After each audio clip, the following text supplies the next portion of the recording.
Вот это Россия, граница. Вот те вот холмы. Вот это вот как бы вот наш рубеж. И здесь вот это вот наши ВОПы находятся. До противника от этой точки 5,5 километров. Они могут уничтожить технику на расстоянии даже 7 километров. До сюда они могут достать танком навесом, до сюда они могут достать артиллерией. Там стоит противник не меньше полка танкового, это на нашем направлении, плюс приданные силы. Они очень серьезные строят там укрепрайон, плюс постоянно проводят разведку, ДРГ. То есть, война не закончилась, то, что они ушли за границу. Если бы они там сидели спокойно, все было бы замечательно. Нет, они уничтожают гражданские машины, они бьют по нашим позициям. Война тут нормально чувствуется. То есть тут постоянно 300-е, 200-е гибнут люди. И бьют они не только здесь, где мы находимся, а далеко и за нами бьют. Они тут села кошмарят, обстреливают, натаскивают своих. Набрали эти мобилизованные подразделения, выгоняют, допустим, там дивизион какой-то свой и начинают просто отрабатывать.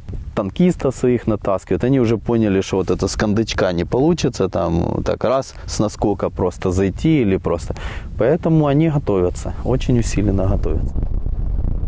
Есть информация, что тоже в стороне был там возле одного населенного пункта артиллерийский обстрел. Нам надо выяснить конкретно, где это произошло и чем именно велось уражение.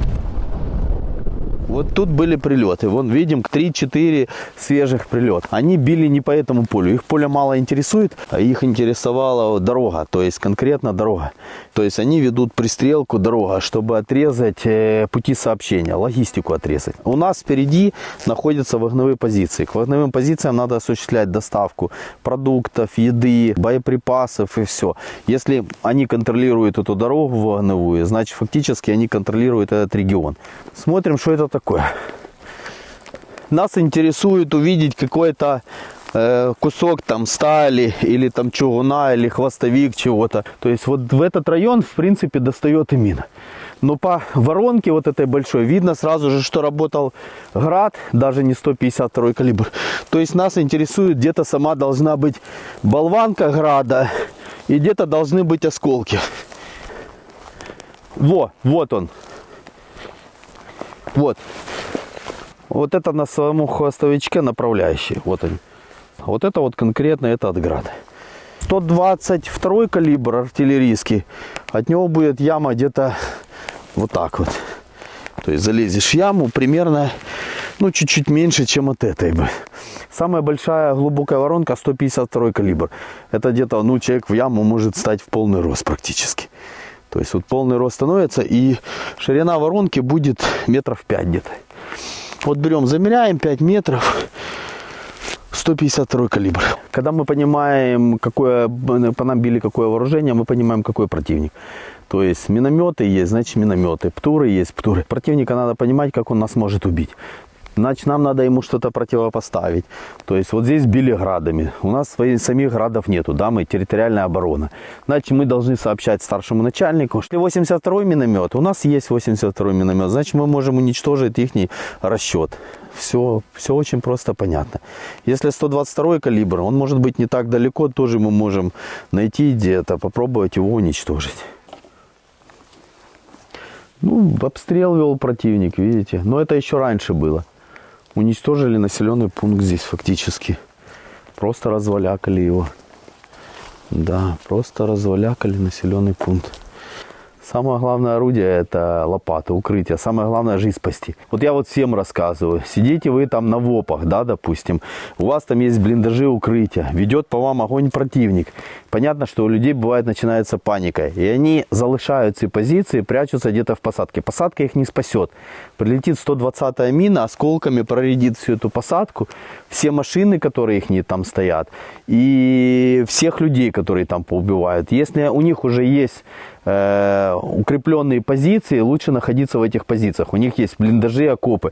Человек, вот я вот сейчас стою, да, допустим, выкопал себе вот такой окоп. Вот сколько времени надо, чтобы выкопать сидячий окоп? Потратил там час времени, ну там 40 минут выкопал себе. Раз, я присел. Все, я вот в сидячем окопе сижу. Все, вот я с автоматом сел и присел в окопе. Все, если я его еще чем-то перекрыл, все. Если конкретно ко мне сюда не прилетит снаряд, но это очень малая вероятность, уже человек будет живой. Все. Это будет блиндаж. Конкретно будет перекрываться лесом.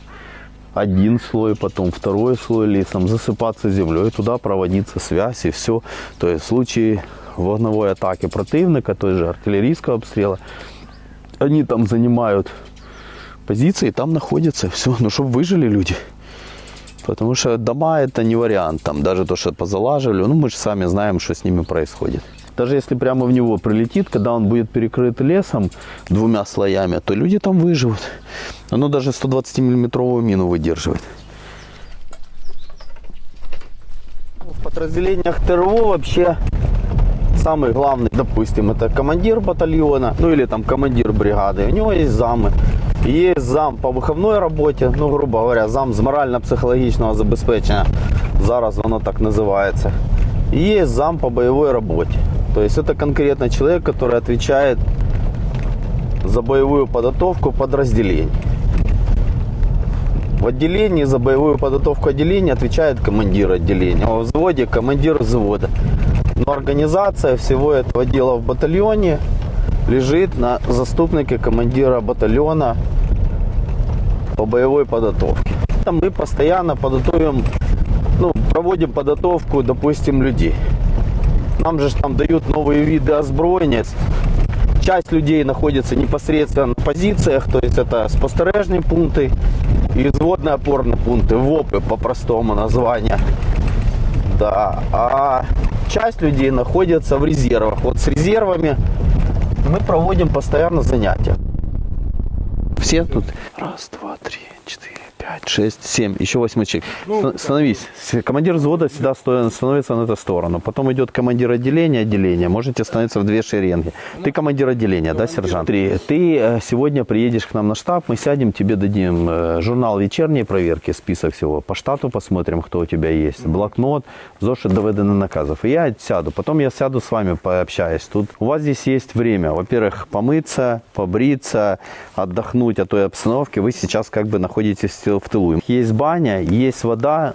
Определяйтесь на какой день, давайте на воскресенье. Вы поедете в баню, нормально помыться, купить продукты. Вам сейчас предоставляется возможность нормально тут просто повысить ваш боевой уровень, боевую готовность. Будут дополнительно проводиться занятия по тактической медицине, по тактике, по стрелковому бою. Буду лично я приезжать с вами проводить занятия. Граната и РПГ. Если надо, завтра еще приедем, покажем АГС. У нас все спокойно, по погоде вроде бы. В связи с погодой никаких активных действий они вести не должны.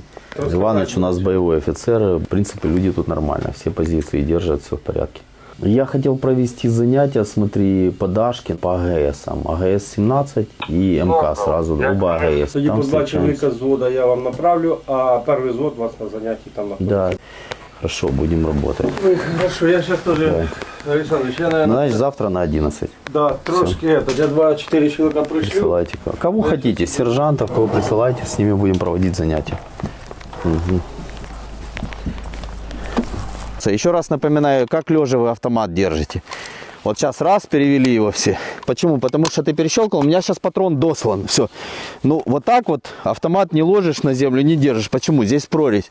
Забьется грязью. Упал, вы все время будете стрелять лежа. И ты с автоматом пополз. Занял позицию, отстрелялся. В сторону отстрелялся, занял позицию. Ножки прижал, тоже не вот так вот, а ножки прижал. Тебе удобнее стрелять, и тебя не так видно. Лег. Ну, мы все знаем и все видим. Сейчас война идет технологий. То есть мы уже видим применение дронов, чего не было ни в другой, ну, ни в одной другой войне такого применения дронов не было. Никто, наверное, не использовал столько ракет ни за одну войну. Поэтому, конечно же, сейчас в основном воюет артиллерией. Но оружие все равно надо знать. Я Даже если есть время, показываю рукопашный бой людям или там ножевой бой. То есть рукопашный бой, ножевой бой, стрелковый бой добавляет уверенности любому человеку. Любому. Вот ты гранатометчик, я буду за заряжающего. Показывай, что я тебе. Ставь на ногу. Ставь на ногу. Беру сам заряд. Вот видите, вот она штучка. Вот тут прорезь. Я зарядил. Мне нельзя находиться сзади, где будет труба. И ему сейчас нету времени смотреть за мной. Захожу сюда, встал. И вот сейчас мы так двойкой будем работать. Для чего? Ты сделал выстрел, уходишь. Все, опустил, уходишь. Я тебя прикрываю. Ты ушел, я ухожу, понял? Вот так вот между деревьями, видишь позицию, видишь такая как ложбинка. Попробуй в нее положить. Ну вот это вот между деревьями. Все. Да, чтобы не крутить. Ты стреляешь прямо, потому что сзади люди там. То есть в ту сторону не стреляешь и в ту. Тут. Ты выбираешь цель любую, какая тебе нравится, между деревьями прямо. Ищешь просвет, вот это считай твоя мишень. Только ты говоришь выстрел, а потом только стреляешь. Выстрел! Присели!